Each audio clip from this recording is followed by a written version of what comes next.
religião oficial é muçulmana? Como é que é? Não, a religião oficial lá é catolicismo, cristianismo católico, né? Porque os católicos que entraram lá, mas colonizaram. Mas antes dos católicos, os muçulmanos fizeram uma pré-colonização. Então eles também têm uma influência islâmica muito forte na cultura moçambicana. É bem misturado. É misturado.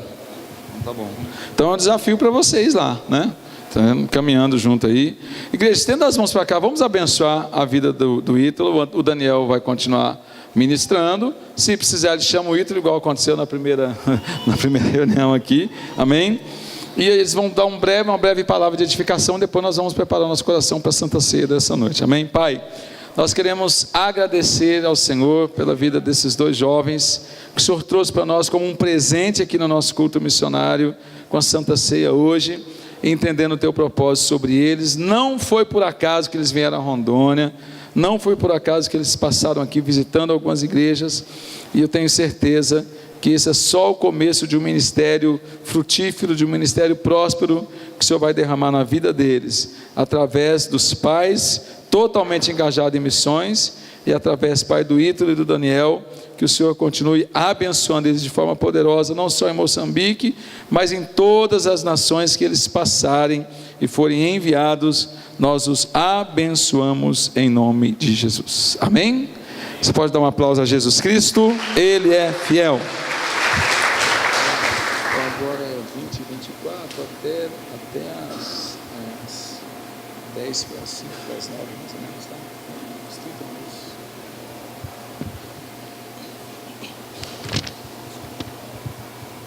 Graças a Deus, irmãos. Como vocês já sabem, meu nome é Daniel, tenho 22 anos e fui para Moçambique com 15 anos de idade, para 16, alguma coisa assim.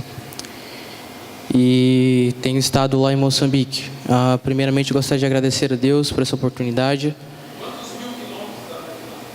5.000, mais ou menos 5.000 quilômetros de avião. Não sei por outro tipo de... Oi? Sim. Gostaria de agradecer a Deus por essa oportunidade. E gostaria de agradecer também ao pastor Josias por essa oportunidade de estar aqui. É um privilégio muito grande conhecer os irmãos, conhecer uma parte da Igreja Missionária Unida que eu ainda não conhecia. Sou daqui do Brasil, sou da Bahia, Porto Seguro. E lá eu conheço mais, mas graças a Deus eu tive a oportunidade de vir aqui. Não sei quando vai ser a próxima vez que eu virei, mas algumas pessoas já tive a oportunidade de conhecer, alguns jovens daqui da igreja. Muito bem recebido por todos, pelo pastor, por todos os irmãos, muito simpáticos, muito amorosos, né? Gostei muito de conhecer a todos, ok?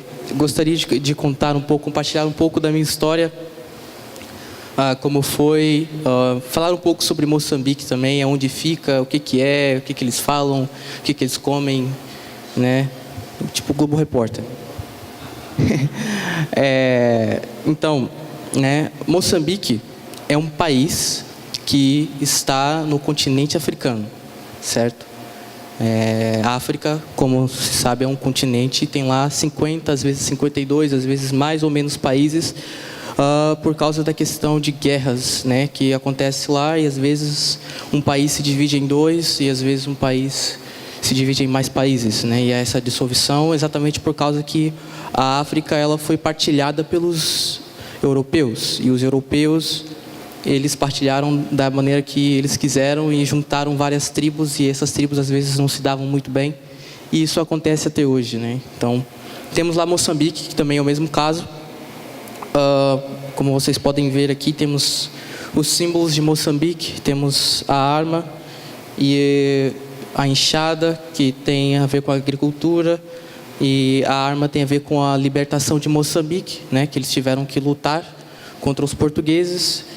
E também temos a educação, o símbolo da educação, esses símbolos que depois que Moçambique se libertou dos portugueses, eles se aliaram mais ao bloco socialista, né, ao bloco da Rússia. A Rússia teve muita influência lá em Moçambique e se tornou um país comunista depois da sua independência. Então, isso é importante dizer por causa que nós temos... Isso influenciou muito no Moçambique hoje, né? E eu acredito que uma boa parte da culpa da pobreza do país, do sofrimento do país, se deu por causa dessa escolha, né, de se tornar uma ditadura comunista. E Moçambique passou por muitas guerras, muitos anos de guerras, e essas guerras devastou o país. E nós temos lá até hoje minas em todo o território moçambicano, e às vezes crianças brincando, elas passam por uma mina e acabam sendo mutiladas, né? Nós temos essa situação lá. Nós temos uma irmã na nossa igreja que ela é surda de um lado porque uma bomba também explodiu perto dela. Então, realmente foi uma questão, é uma coisa muito infeliz que aconteceu em Moçambique, essa questão das guerras, né? Nós estamos dentro de uma etnia chamada etnia Makua, né? São os Makuas, e a língua que eles falam é o Makua, né? Por natureza. Mas temos o Moçambique, o país, é um país que fala a língua portuguesa, como nós, porque eles foram colonizados também pelos portugueses. Mas nós estamos dentro da etnia Makua, que é uma etnia que tem por religião o animismo, né? Que alguns sociólogos dizem que é a forma mais primitiva de religião, mas nós sabemos que não. O próprio Paulo fala em Romanos 1, né, sobre como como o ser humano, ele começa a adorar a criatura ao invés de adorar o Criador. E o animismo consiste nisso. Consiste na adoração de árvores e espíritos, entrar em contato com espíritos através de uma árvore, por exemplo. Isso lá acontece, uma árvore chamada embondeiro, é o nome da árvore. É uma árvore que até vocês conhecem, no Timão e Pumba, no Rei Leão, tem aquela árvore símbolo da África. Essa é a árvore que eles fazem os feitiços, né? E eles entram em contato com os espíritos. E o pastor estava falando sobre as religiões oficiais, e que as pessoas declaram, não é exatamente essa religião que eles têm, né? Eu posso dizer que eu sou cristão e eu não posso não praticar, não ser um cristão, né? Nós sabemos disso. Então isso acontece lá também. E nós temos as pessoas que declaram, a maioria se declara cristão católico, mas nós sabemos que a religião que predomina mesmo é a feitiçaria, é o animismo, né? Então todos eles, mesmo sendo cristãos às vezes, mesmo sendo islâmicos às vezes, eles ainda praticam esse tipo de religião, que é uma religião de feitiçaria. E até alguns fatos interessantes que eu estava até contando não sei se eu contei para o Kleiner, que isso é tão forte lá que isso entra até dentro da própria legislação do país, né? O país, eles têm que reconhecer os seus feiticeiros, os seus bruxos, e às vezes eles têm que colocar, por exemplo, legislações para controlar a altura que você pode voar, por exemplo, né? Existem leis que na Suazilândia, por exemplo, que você não pode voar mais do que tantos metros de altura, porque aí você vai atrapalhar o espaço aéreo, né? Os aviões podem vir. Então eles têm essa controlação, e às vezes fico imaginando como é que eles fazem para multar essas pessoas, né? Mas, ok. Então, falando um pouco sobre isso, né? Falando um pouco sobre o que eles comem. Aqui no Brasil nós temos nosso arroz com feijão, que é a nossa comida de todo dia, né? Pelo menos quando eu estava aqui era o que eu comia todo dia. E lá em Moçambique também temos a nossa comida, que é a base, né? Que é uma comida chamada chima. Chima, o que é? Chima é água e farinha de milho branco, né? Que lá não tem o milho amarelo nosso, tem o milho branco. E a farinha do milho branco, aí você mistura ali até virar uma espécie de polenta, só que não vai sal nem nada. é só aquilo puro. A lógica diz que você tem que juntar aquilo ali com alguma coisa, algum molho, né? Para agregar e virar ali e você comer, né? Mas nós sabemos que nem todas as pessoas podem fazer isso. Nós sabemos que as pesquisas dizem que o moçambicano hoje, ele vive com menos de $2 por dia. É o que o moçambicano tem, né? E sabemos que isso aí é muito abaixo do que nós consideramos pobre, né? Então, essa é a situação do país. Não sei se eu consegui falar ou trazer alguma informação para os irmãos que foi boa ou foi nova, não sei, talvez, né? Mas falar um pouco de mim, um pouco da minha família. Nossa família recebeu a chamada para ir para Moçambique, e nós fomos para Moçambique 10 anos depois disso, né? Nós recebemos a chamada e depois os meus pais foram trabalhar em uma região lá em Porto Seguro, onde a gente vivia, e eles desenvolveram esse trabalho por um tempo, e depois Deus chamou realmente a gente para ir para Moçambique. E quando eu era criancinha, muito criancinha, né, que demorou 10 anos, eles falavam um novo país, eu estava alegre, sei o que, pá, beleza, vamos para outro país. Mas depois de 10 anos, o pastor Edson veio de novo, e ele veio por essa proposta. Eu já tinha 15 anos de idade, já estava acostumado no Brasil, já tinha os meus amigos, já tinha a minha rotina, e já foi um pouco mais difícil para mim aceitar. Eu fiquei preocupado com muitas coisas, o que tinha, o que não tinha, eu não sabia nada. Então, mas foi um processo de oração, um processo de tentar conhecer sobre o país, tentar saber o que eu ia ter, o que eu não ia ter, o que ia acontecer, e até o ponto de eu aceitar, né? Eu sabia que os meus pais não iriam nos forçar a nada, e nós fomos para Moçambique, e chegamos lá, e a gente chegou meio que com muito gás, né? Com muita vontade de conhecer, de ver e de estar com eles, e eu estava muito animado para conhecer, e eu me surpreendi com eles, por causa que eu nunca conheci um povo como eles. Eu sei que o brasileiro é um povo top mesmo, muito legal, só que nós ainda temos muito que aprender com eles, principalmente na questão de simpatia, ser simpáticos e ser calorosos, e serem, sabe, não sei explicar, mas isso acontece muito lá. Eu passo na rua e as pessoas me cumprimentam, pessoas que eu nunca nem vi na vida e talvez nunca vou ver, e eu cumprimento eles de volta, boa tarde, como está? E às vezes sai conversa ali, eu estou conversando com ele, eu nunca nem conheço, ele não me conhece, e a gente vai embora, nunca vai se ver de novo, mas foi uma coisa muito boa. E eu aprendi muitas coisas, por exemplo, o fato de, até é algo bíblico, né?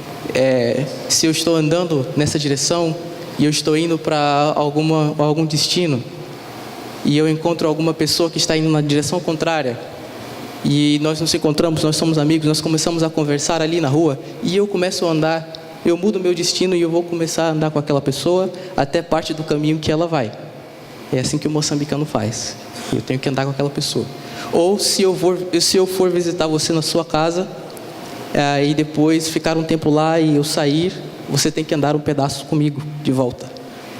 É assim que acontece lá em Moçambique, pelo menos metade do caminho, né? E isso acontece várias vezes, isso faz parte da cultura deles, e essa cultura que eles têm de comunidade, eles têm uma noção de comunidade que talvez nós não tenhamos, né? A minha família, ela não é a minha família apenas, ela faz parte da comunidade, ela faz parte do meio.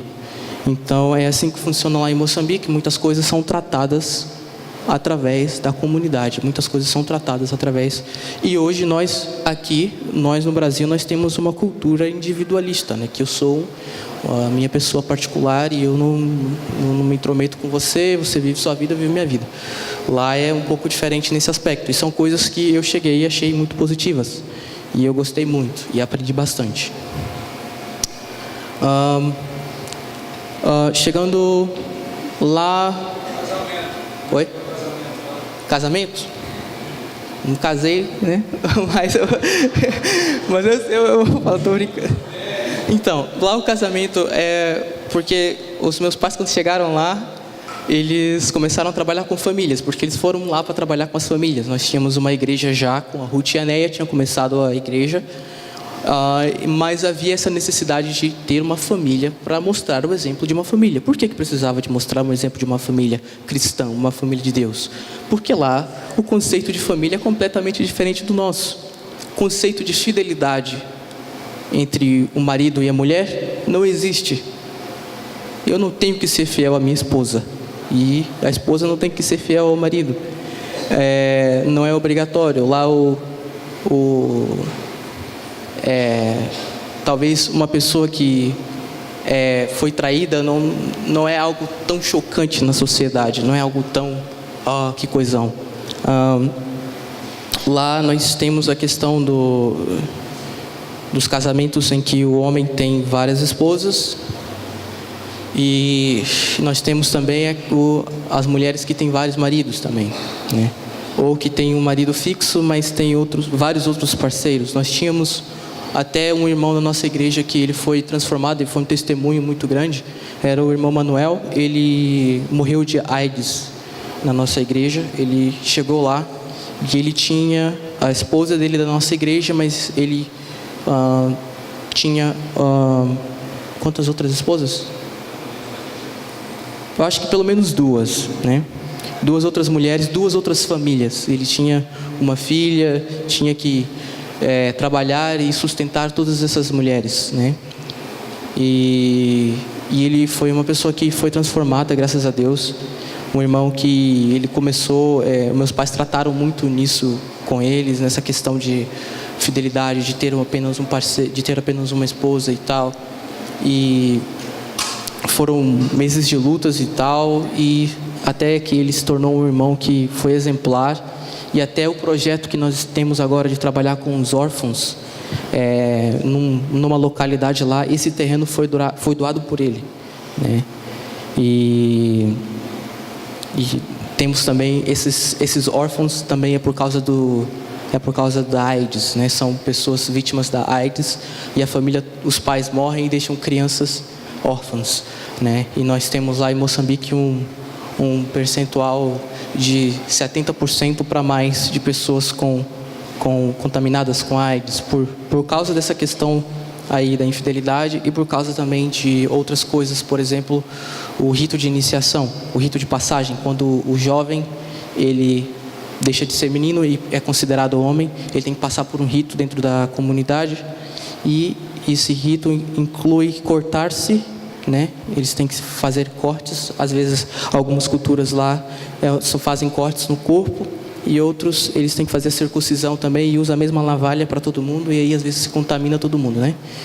Então tem essa questão aí que é muito grande também, e o governo ele está desesperado tentando parar com isso, e a igreja tem sido ajudando isso bastante, porque também a nossa igreja também fez um trabalho com isso, de fazer esse rito de iniciação dentro da igreja. Nós fizemos lá uma vez com os homens e uma vez com as meninas.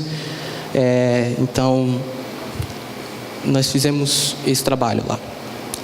Então lá o casamento é assim, o jovem ele já cresce com esse pensamento, as meninas crescem lá. Por exemplo, o nascimento de uma menina traz muita felicidade para a família, e um nascimento de um menino também não traz tanta felicidade, porque quem traz o dinheiro para casa é as meninas, porque elas podem ter o seu parceiro muito cedo, casar muito cedo, e esses rapazes têm que sustentar a família, né? Tem que sustentar a família toda. É porque lá é matrilinear, né? A linhagem que se dá continuidade é a linhagem feminina, né? Aí é como se fosse lá a menina que traz o rapaz para casa, e esse rapaz ele tem que cuidar de toda a família. Então é mais ou menos como é que funciona lá nessa questão de família.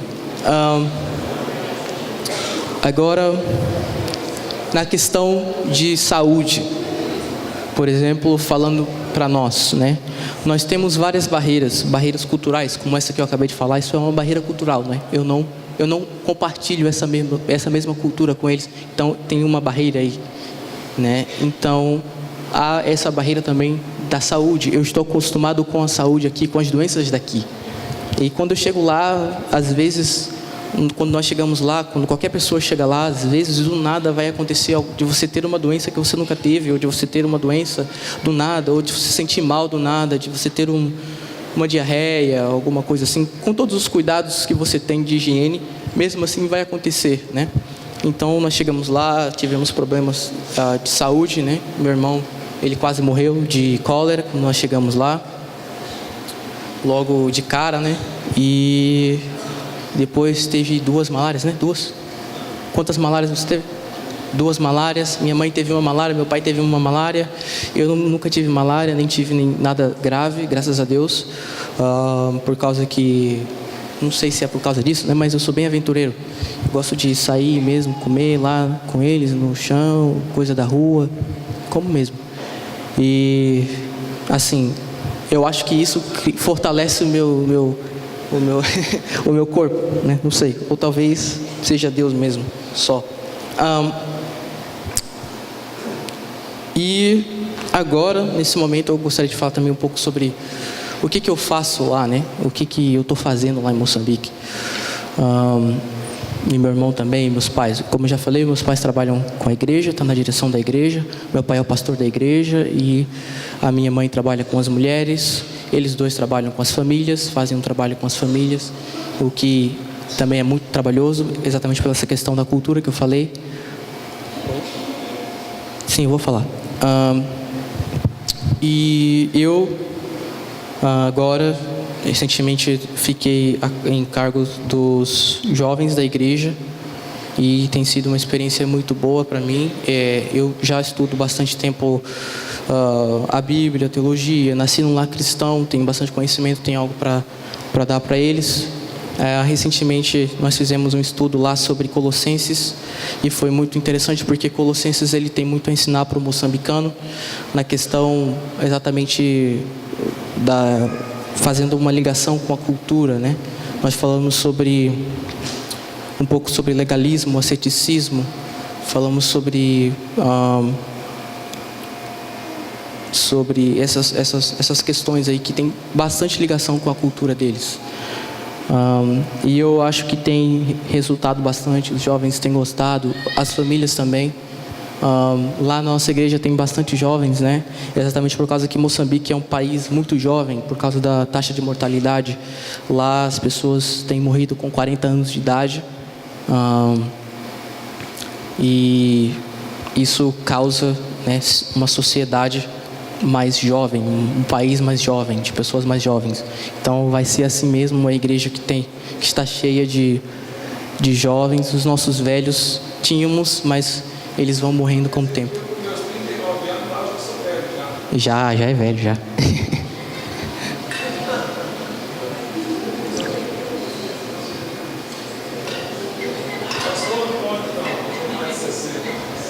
Aí é muito longevo para eles, né? Olha, eles ficam impressionados 2 coisas.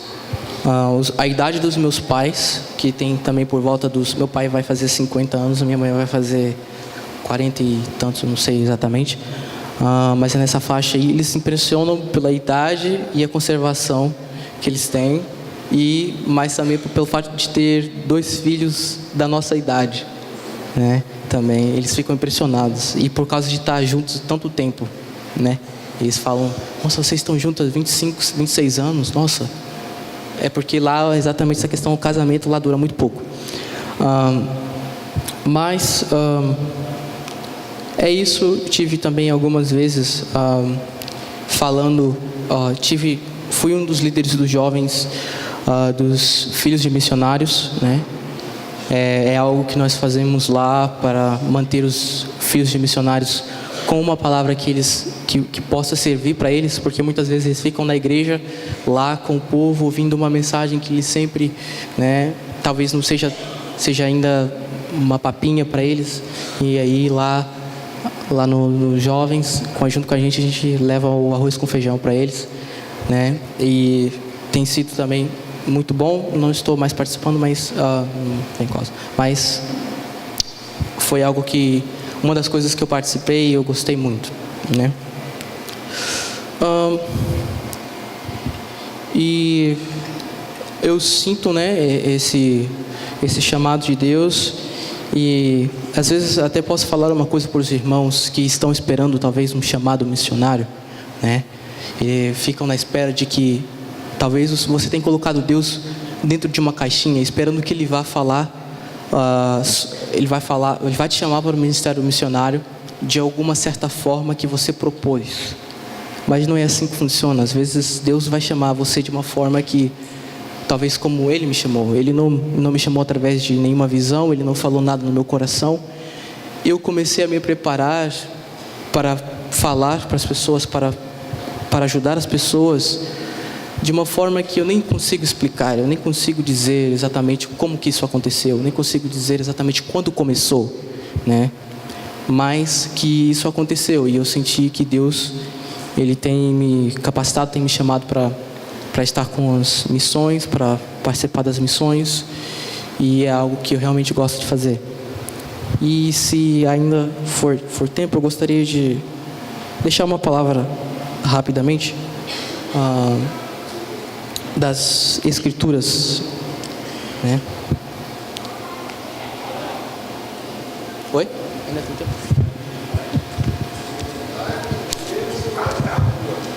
Hã?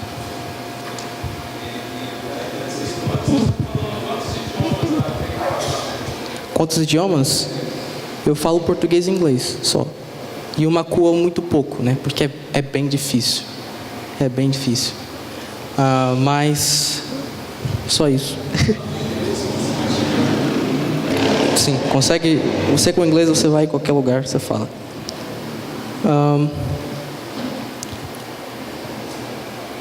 Mateus 28. Abra sua Bíblia lá em Mateus 28. Um versículo que muitas pessoas conhecem. No versículo 19, né? Já, eu acho que diz assim: portanto vão e façam discípulos de todas as nações, batizando-os em nome do Pai, do Filho e do Espírito Santo, ensinando-os a obedecer a tudo que lhes ordenei, e eu estarei sempre com vocês até o fim dos tempos, né? Aquilo que eu gostaria de deixar para a igreja, talvez como uma forma de incentivar ou de ajudar ou de exortar os irmãos, é que eu quero dizer que você vá para todos os povos e diga que está consumado. Essa é a mensagem que nós devemos levar para fora, né? Aqui nós temos aqui, eu acho essas palavras de Jesus Cristo de estar consumado uma das frases mais lindas das Escrituras, né? Isso quer dizer que o seu trabalho aqui estava terminado, que a sua obediência a Deus estava terminada, a sua aliança estava estabelecida, que o sofrimento dele também já tinha terminado.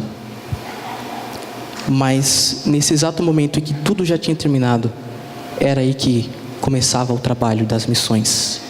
Era aí que, a partir desse momento, a partir que a redenção estava terminada, era aí que começava o trabalho de missões. Era aí que começava o trabalho de agora espalhar essa mensagem para todas as pessoas.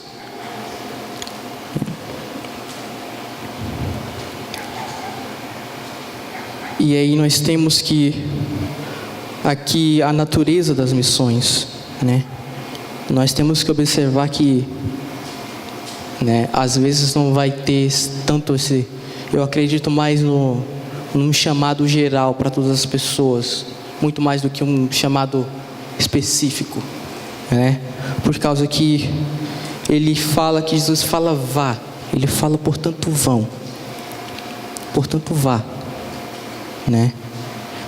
E nós temos muita dificuldade em acatar essa ordem de Jesus Cristo, porque essa vá às nações, né? Vá fazer discípulos em todas as nações. Nações aqui que ele quer dizer não é Brasil, Estados Unidos, África ou algum país, né? Não é isso. Nações que a Bíblia fala não é isso. Nações, né? A palavra aqui que ele está usando aqui é etne, né?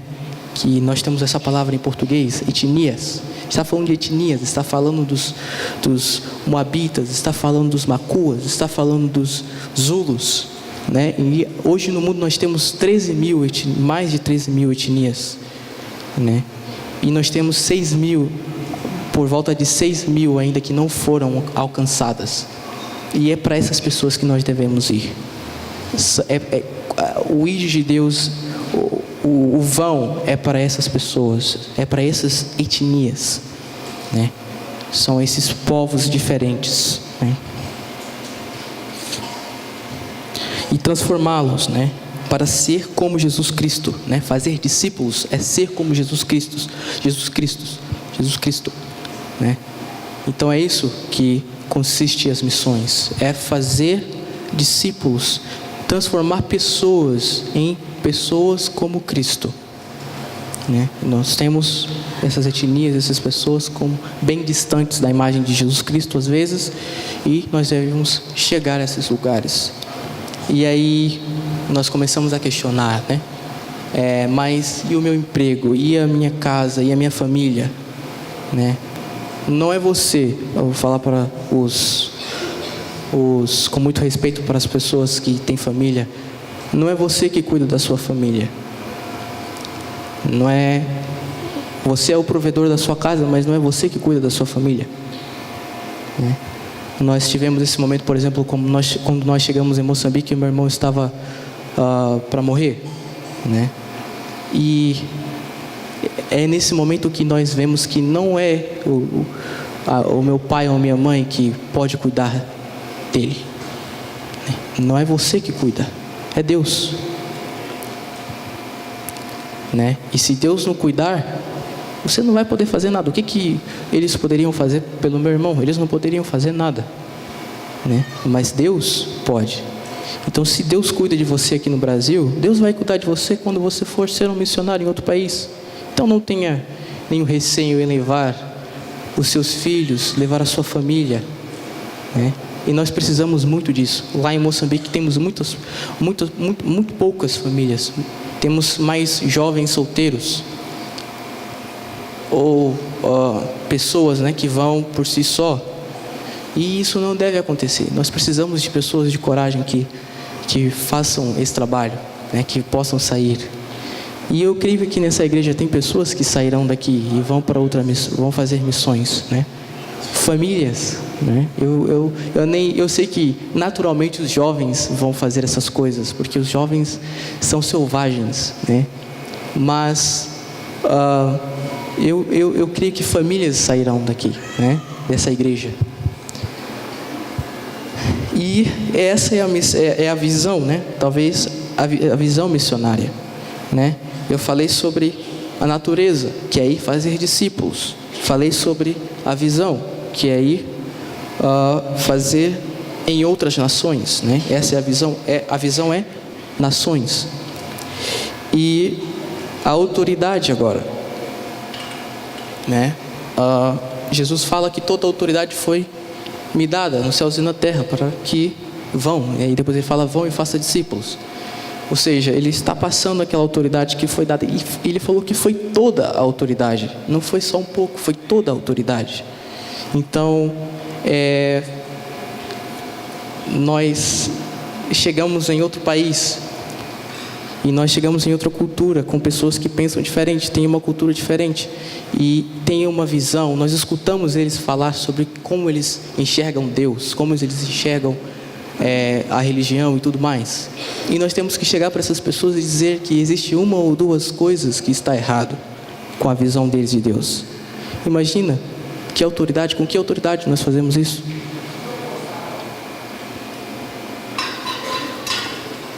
É com essa autoridade que Jesus nos dá. né? Hoje em dia isso na nossa sociedade é visto como imperialismo, né? Você chegar e você tentar mudar a cultura de uma pessoa. Mas Jesus nos dá essa autoridade e Ele tem essa autoridade, né? E a melhor parte disso aqui tudo que eu acho, e que também mais uma vez vai entrar nas famílias que futuramente irão, nós temos um amigo em missões. Quantos aqui se consideram amigos de Deus? Mas você quer ser mesmo amigo de Deus? Faça missões. Quer ser mesmo amigo de Cristo? Faça missões.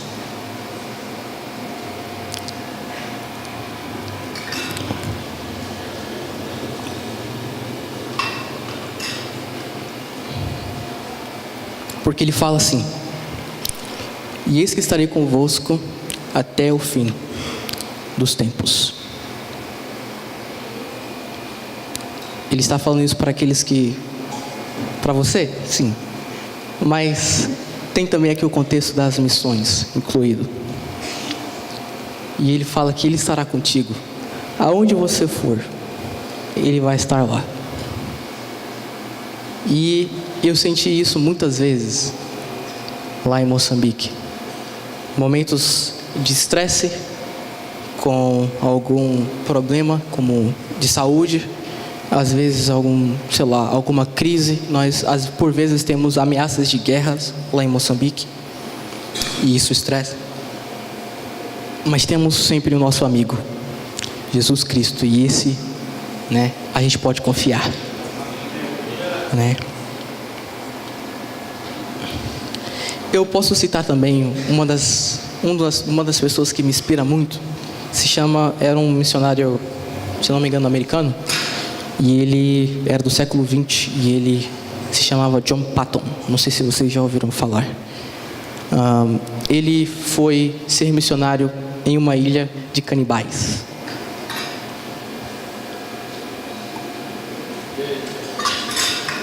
Graças a Deus eu não fui para essa ilha de canibais. Fui para Moçambique, que é mais, não tem canibal.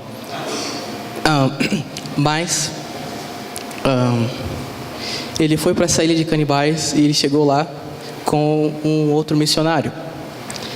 E esse missionário, quando eles chegaram lá, a tribo começou a perseguir eles, porque queria comer, né, aquela carne branca e tal. Aí eles começaram a correr e esse outro missionário começou a subir numa árvore para se proteger. Aí o John Patton falou assim para ele: pode ficar aí, eu vou ficar aqui divertindo eles. Ele falou isso. Aí esse missionário começou a fazer a jangada dele e falou que ia embora. Aí ele falou bem assim: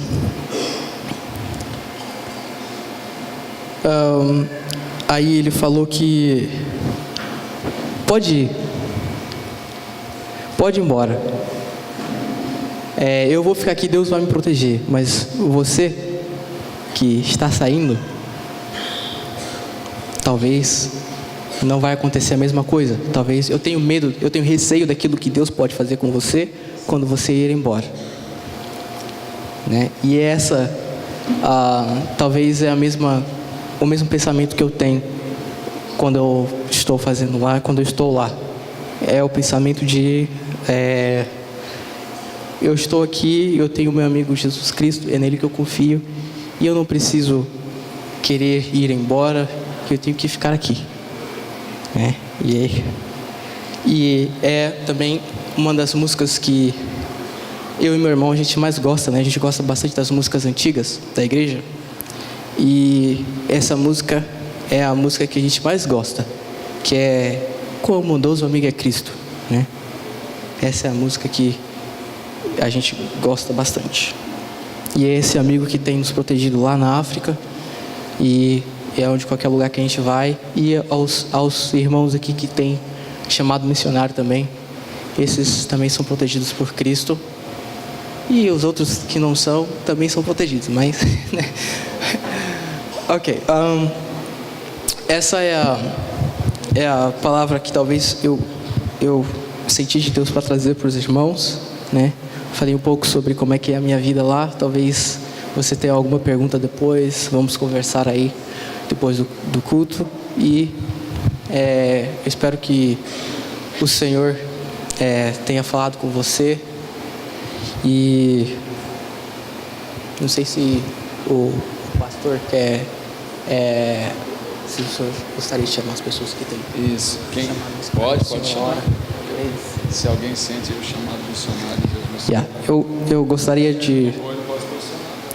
eu gostaria de chamar as pessoas que têm chamado missionário para vir aqui na frente, que o pastor vai orar por você, né? Caiu.